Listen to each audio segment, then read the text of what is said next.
came across this. Why American cars are so expensive from CNBS. I had to watch. And by the way, just to keep in mind, they're mostly presumably talking about internal combustion engine vehicles here, a mature technology, not electric vehicles whose costs continue to decline predictably over time as production scales up, new techniques and innovations in manufacturing occur, and the big brains at companies like Tesla are leading the way with innovations like the gigacasting, new thermal management systems, declining battery costs, and so on. I have a strong suspicion we may see hints of inevitable bankruptcies in this video. The average car price is nearly $50,000, a 30% increase over the past 5 years. Basic automobile is $50,000 or more. Monthly payments are also close to an all-time high. There are plenty of models that are going for more than $100K. A record number of owners are underwater, paying more on their loans than their vehicles are worth. Even so, automakers have resisted making cheaper ones. Margins are slim and costs are high. And the brains are small at legacy automakers. Just some context, by the way. Average new vehicle in the US close to $50,000. World's best-selling vehicle in the US, Tesla's Model Y, currently $44,990, less than the average new vehicle price in the US. Even more affordable, their Model 3 in the US, starting at $42,490. And this is a sign of things to come.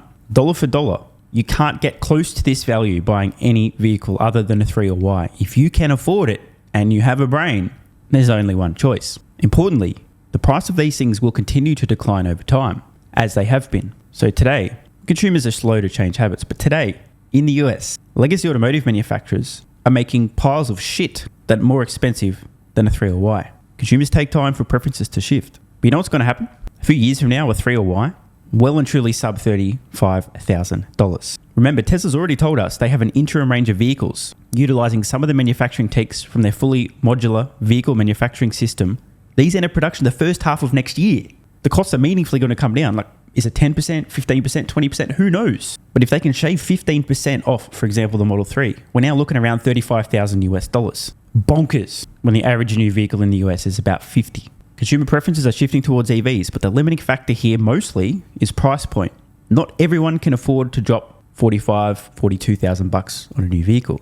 Once you start to get around that $35,000 range and even lower over time, bro, game over. Chinese cars are cheap, but those are getting slapped with tariffs. Insiders say US car makers can't depend on protectionism. They'll have to cut costs and sell cheaper. Even without government support, some Chinese firms have big advantages. We tried to lay out that it's not evolutionary change. Like, you actually have to make quantum change to the organization, culture, and approach to be able to. Bro out here spitting facts. In other words, the DNA of the company needs to change. And spoiler alert, it ain't possible to change the DNA of a company. Tesla is like an apex predator that has evolved in an ecosystem that previously was in stasis. Everything was fine until Tesla showed up. But now Tesla, by being better, faster, having different DNA as a company, is an existential threat to all of the organisms, the legacy automotive manufacturers that were previously fine in that environment. They can't just slightly evolve and... No.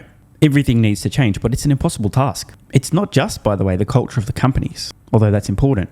But the people working at these companies, the engineers, actually need to now become experts at manufacturing computers on wheels as opposed to internal combustion engine vehicles. Very different things.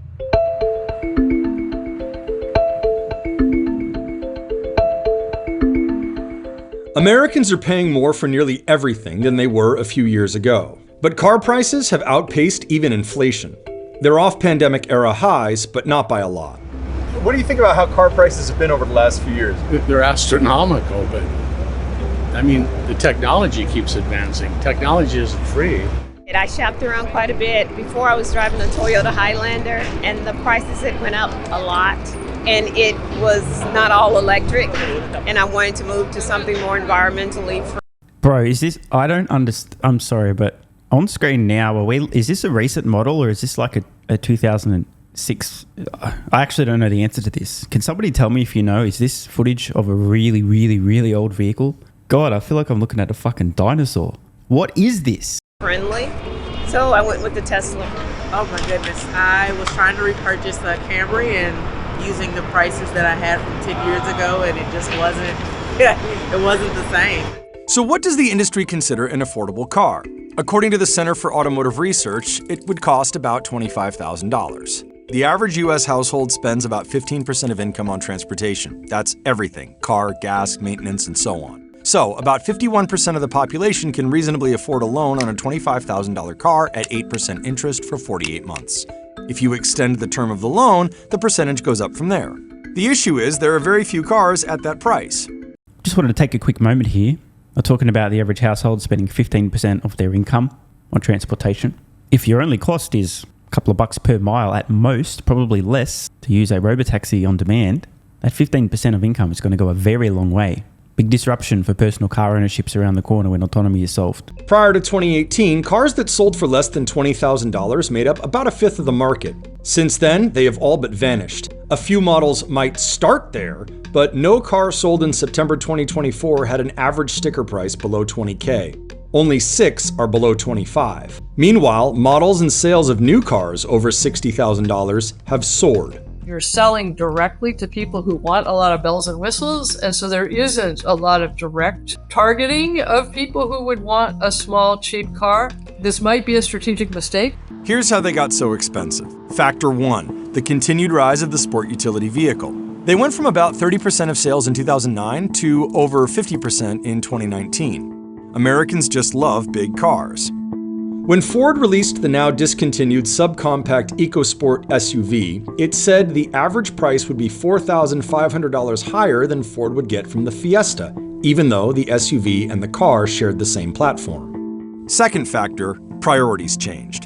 The legacy automakers in the US have been pretty explicit about, we are going for profits, we are not going for volume. And so we are going to sacrifice volume if it gives us a bigger margin. And that's a different strategy than they've followed in the past.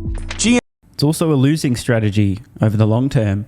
The alternative, right? Tesla's goal, instead of let's just try and milk profits, sell high-priced vehicles with the highest possible profit at lower volumes, Tesla's goal was let's make the best possible vehicles we can that are better than anything else in the marketplace and aggressively drive the cost down, scale to massive volumes. And again, Model Y now the world's best-selling vehicle. Model 3 is killing it as well, a couple 100,000 vehicles a year, actually 500,000-ish. So Tesla benefits enormously from economies of scale, parts in common that other companies don't. In the short term, trying to milk profits on $80,000, $90,000, $100,000 pickup trucks seems like a smart strategy for a legacy auto company, but in the fullness of time, they're going to get out-competed by companies like Tesla, who have extremely compelling vehicles at unbelievably affordable prices relative to everything else in the marketplace. GM has become known for this strategy, especially under current CEO Mary Barra. Fiat Chrysler, now Stellantis, was very early to cutting high-volume but low-profit vehicles like sedans. In 2023, profits at GM and Ford were the highest in at least a decade, and Stellantis reported a record. Many global automakers have enjoyed similar gains. General Motors, for example, has these activist investors sitting on their board, and if they don't buy back billions of dollars worth of stock, Mary Barra could be out of a job. And so it forces a more short-term calculation than she might want. This is a fair point. I mean, it's blowing my mind, by the way. Some of the moves with GM, either stock buybacks and or dividends, obviously extremely short-term focused decisions that will ultimately lead to the company ending up bankrupt much sooner. It's going to be crazy to go a few years from now, maybe half a decade or so, or toward the end of this decade at the latest, to look back when GM has gone bankrupt. Again, you did it, Mary. And to see some of the decisions they were making oriented around short-term profits, short-term decisions to please short-sighted investors. But automakers have had to make investments in technology that they weren't certain would pay off, like EVs, software-defined vehicles, advanced safety, driver assistance, and autonomous driving. That money has to come from somewhere. The one meaningful way to make that transition from a financial standpoint is to create a highly profitable internal combustion engine business and continue to manage those profits while you reduce the number of vehicles. And so you have to continue to make good profits to generate the free cash flow you need to feed the EV ever-hungry side of the business. The trouble for automakers, the business is not that profitable compared with others. About 70% of a vehicle's price goes to the direct cost of producing it. Tough this smart can only be called F-150. About 20 to 25% goes to marketing and everything else. That leaves a 5 to 10% profit. And again, just for context, Tesla most recent quarter, 17-ish% versus a typical auto company at 5 to 10. It's important to understand, by the way, as the cost of EVs keeps coming down and they become even more compelling, more range, more performance, better value, and so on, Companies today selling internal combustion engine vehicles with tiny profit margins, like 5, maybe if they're lucky 10% at price points today, will not be able to sell those vehicles to consumers at the same price points. They're going to have to lower prices. Because let's say a few years from now, Tesla's got vehicles in the $35,000 range, and these companies are expecting to be selling vehicles for around 50.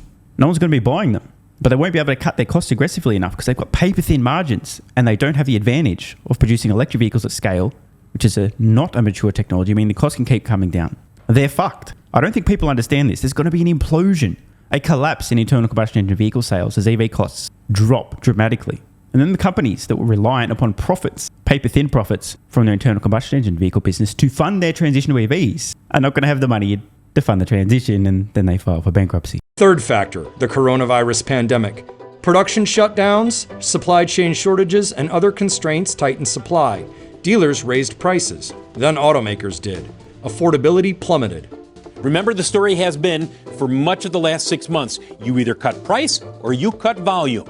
And they've decided they're not cutting price. But profits come at the cost of increasingly alienated customers. Automakers meet with their dealerships on a regular basis, and particularly they do this every January at one specific gathering. And the news that came out of that gathering last year was dealerships were saying, please send us more things that we can profitably sell for less. I guess that's the message they're getting from people walking in the door. So the question is, how do American automakers get those prices down? There is some wind at their backs. EVs are expected to get cheaper with time. Battery costs are falling faster than forecasted, with big drops to come. New, stronger forms of steel may allow car makers to use less. The simple skateboard platforms EVs are built on are easily adapted to vehicles of different sizes, spreading out cost. The Chevrolet Equinox, GM's least expensive EV, is about $300,000 less than the Cadillac Celestiq, GM's priciest, but they use the same platform. New manufacturing methods can help too. Tesla said its proposed, but not yet implemented, unboxing method can cut costs in half and factory size by nearly that much. Automakers might also partner and consolidate. Two companies can share production lines and make similar cars with different brands. Now, to be clear, this will happen. There will be mergers, acquisitions, joint ventures, partnerships, consolidation, whatever you want to call it, and then bankruptcy filings. By the way, the commentary around EV costs coming down, this is true. But I do again need to point out the obvious here. Tesla's the only company in the US and practically on Earth actually profitably producing electric vehicles. We just heard, right? Even at the worst of the worst, their lowest automotive margins around 17%. Interest rates through the roof to be expected. Believe me, Tesla's so-called competition, if they had a magic wand, would also be producing electric vehicles profitably, but they're not. They're losing tens of thousands of dollars per EV sold. And Tesla continues to innovate the unboxed manufacturing system, the interim vehicles entering production first half of next year, with some of the learnings from that. Tesla's cost to produce electric vehicles will continue to plummet quite aggressively throughout the rest of this decade, and they're already making fat profits. The companies that aren't Tesla in the US, who hope to reduce the cost of their electric vehicles, which, by the way, currently still aren't profitable, are going to have to outpace Tesla and sell those vehicles in the same marketplace as Tesla. This only ends one way, bro. They're fucked. If Tesla didn't exist, this would be a different story, but Tesla does. They're dictating pricing in the industry. Today, all of the companies that are losing tens of thousands of dollars per electric vehicle sold, do you think they're doing that because they want to? No, they're doing that because they have to price those vehicles at a point in the marketplace where consumers will look at a Tesla, well, I'm much more of a Ford person, I'm just going to buy the Ford, because it's a comparable price, even though Ford themselves might be losing $60,000 on the vehicle. The only possible way for these companies to get out of this death spiral would be to somehow out-innovate Tesla and drive their costs down more aggressively than Tesla. But if they were capable of doing that, they would already have driven their costs down faster than Tesla and actually be making a profit selling electric vehicles. They're not. One can contract with another to build vehicles for a country where the first has no presence. Could be a BYD setting up shop in Mexico, having a partnership with one of the US car makers or brands, and then they sell vehicles here with the appropriate sharing of the final assembly costs. On the policy side, Helper says regulatory certainty is another necessary condition for cheaper EVs. Stability and predictability around incentives, subsidies, and public-private partnerships. Bro, what the fuck? Spoiler alert here. If your business model is reliant upon certainty around subsidies, tax incentives, and all this kind of shit, you're fucked. And this is somewhat the situation with many of the legacy automotive manufacturers who are sitting on the sidelines, waiting for daddy to give them a quick cuddle and say, everything's going to be okay, don't worry. tax credit's not going away. We'll give you lots of money to help subsidize your failing business. Everything's going to be fine. Don't worry. You can invest in the new factories, the new vehicles. But that's not going to happen, especially under a Trump administration. This is going to be a case of survival of the fittest. And that would be the apex predator known as Tesla. US rules change frequently, which makes it harder for companies to plan. In contrast, when China went forward on EVs, it stuck with the policy.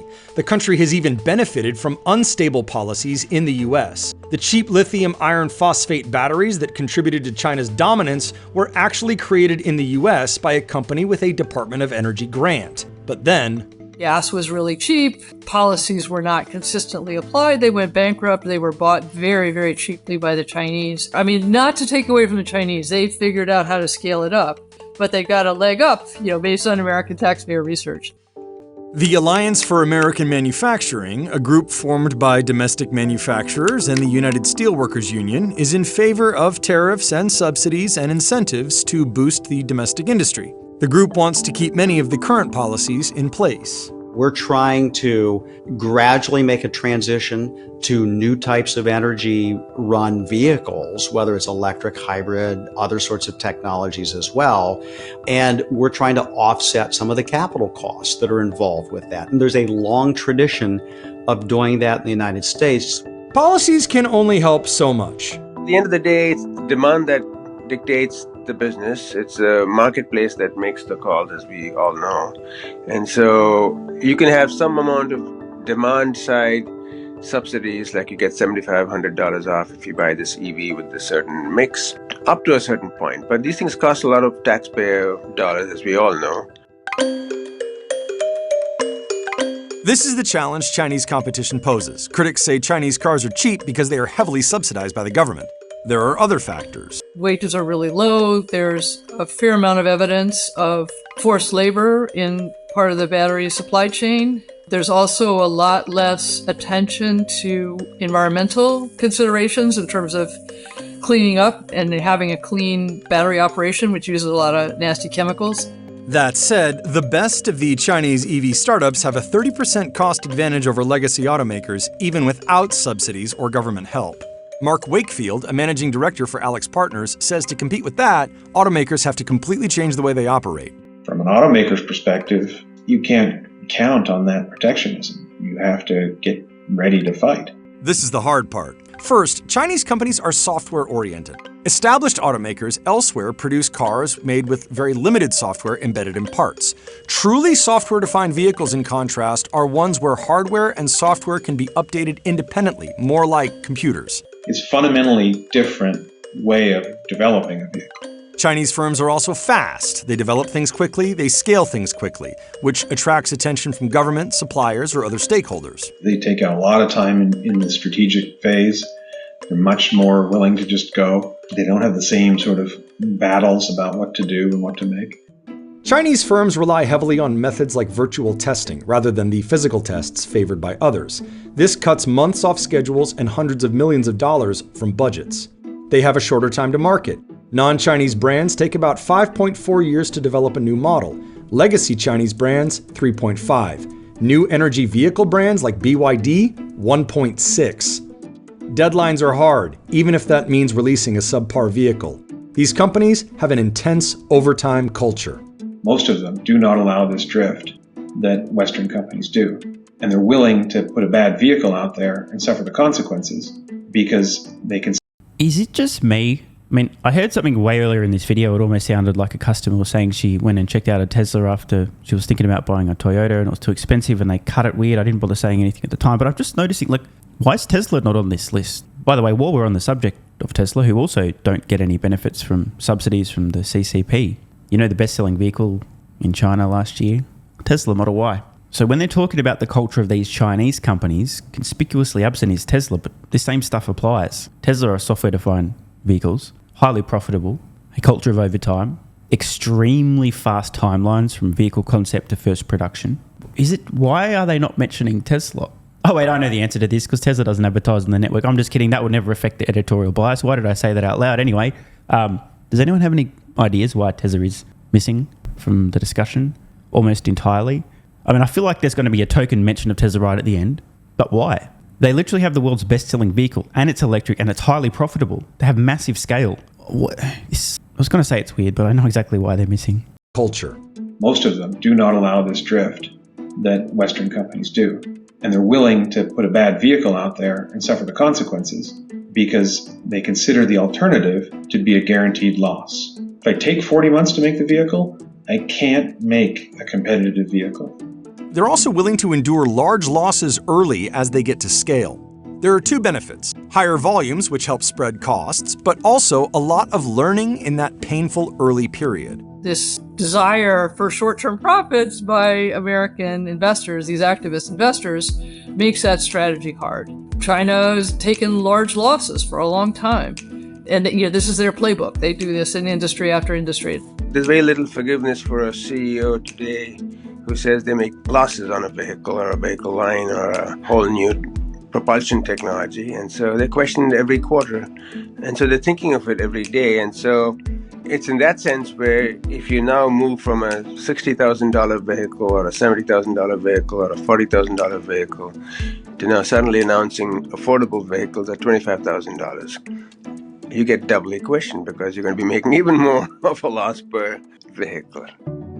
They also take a first principles approach, a willingness to question some of the most basic assumptions or practices. I called it, bro. Here's the token Tesla mentioned right near the end of the video. I fucking knew it, bro. I knew it. Tesla has been known for this in the US market. Example, allowing over-the-air updates to the core safety and powertrain systems on the vehicle, things like brakes and motors. Before they did that, and even probably 7 years after they did it, no other auto company in the world would dare. Vertical integration, doing a lot of work in-house rather than outsourcing to suppliers, also seems to be a key advantage for companies like Chinese BYD and American Tesla. The United States is also investing in a local EV supply chain. In terms of money spent, it's gone from trailing China to surpassing it. Implementing these changes may be hard. China's regulatory environment and customer base is totally different from the United States. But closing that 30% cost gap might require a total revamp. Feels like you can't do these in small little bits and pieces in evolution. And you can't do it by just telling people, hey, behave differently. You need the systems, you need the organizational structure and incentives, and you need different power centers and what keystones people are going to consider to be sacrosanct versus changeable. So I'm just scratching my head here. I mean, obviously, we all know how this story ends. So legacy auto companies, whether it's in the US or elsewhere, are all fucked. They're going to be disrupted. They are being disrupted by the big daddy, the apex predator, Tesla, whose goal wasn't to put them out of business. It's just going to be a side effect for Tesla having big brains, great engineers, aggressively innovating, driving costs down, producing the best and most affordable, best value products on the marketplace. As I've said in the past, and I'm going to double down, I've been saying it for about 5 years in a row on this channel, the future of the global automotive market, by units sold, produced, revenue, whatever you want to measure it by, number 1 through 10. Number 1, Tesla. 2, 3, 4, 5, 6, 7, 8, 9, 10. Almost all Chinese EV manufacturers. No legacy auto company is going to be on the global top 10 a decade from now. Most of them will have filed for bankruptcy. The writing's on the wall. And bro, how strange. There was so little mention of Tesla other than the token passing, well, Tesla software updates right near the end of the video. I mean, after all, Tesla is an American manufacturer of vehicles whose 2 flagship products, the 3 and Y, are already available in the United States for less than the average new vehicle in the US, despite the fact they're superior technology in every way that matters. I would have thought there'd be a little bit more discussion of the company leading the way in driving costs of American vehicles down, right? No, obviously, Tesla doesn't spend hundreds of millions of dollars advertising on CNBS. So, well, yeah, that's totally unrelated. Anyway, see ya. Want more content? Early access? Bunch of perks? Click the links in the pinned comment. AG1 is awesome. I've been taking it daily now for more than 3 years. It's a great way to fill in nutritional gaps. It's packed full of vitamins, minerals, and whole food source nutrients. Plus, it has prebiotics, probiotics, and adaptogens to improve gut health, regularity, and help your body handle stress. I'm always looking for an edge to help me feel and perform my best, which is why I haven't missed a day of AG1 for more than 3 years. Just try it and see how you feel. Click the link in the pinned comment or head to drinkag1.com/SMR and get yourself a free 1-year supply of vitamin D3 plus K2 and 5 travel packs. This is what viewers of the channel had to say after trying AG1. I feel like I have a lot more energy since I started on AG1. Just got my AG1 in the mail. Legit feeling the effects after day 3. 3 months ago, I started AG1 and have been enjoying the evenness of alertness and energy that lasts the day. I just started the wife on it too. Are you convinced yet? I mean, hey, it's worth trying, right? Click the link in the pinned comment or head to drinkag1.com/SMR, or I can keep going. This viewer, after about a month on AG1, definitely a lack of fatigue in the afternoon. Pleasant side effect is that my coffee intake has imploded and is almost down to 0. One more? Yeah, why not? I honestly feel younger and will be continuing to use AG1. This stuff really is crazy good. I didn't think it would be, but this stuff is awesome. It really is what everyone is saying. One more? Don't mind if I do. I've just received my 3rd month supply. I've drank it every day. I have so much energy throughout most of the day. I'm productive, started a new business, started socializing, refurbished a boat. It's no coincidence. Thank you for your persistence, your integrity, and your insights. Now look, these are not my words. These are not my testimonials. This is what you guys and girls are saying. Maybe it's 100% placebo effect. But even if that's the case, I think it's money well spent. Click the link in the pinned comment or head to drinkag1.com/SMR and get yourself a free 1-year supply of vitamin D3 plus K2 and 5 travel packs.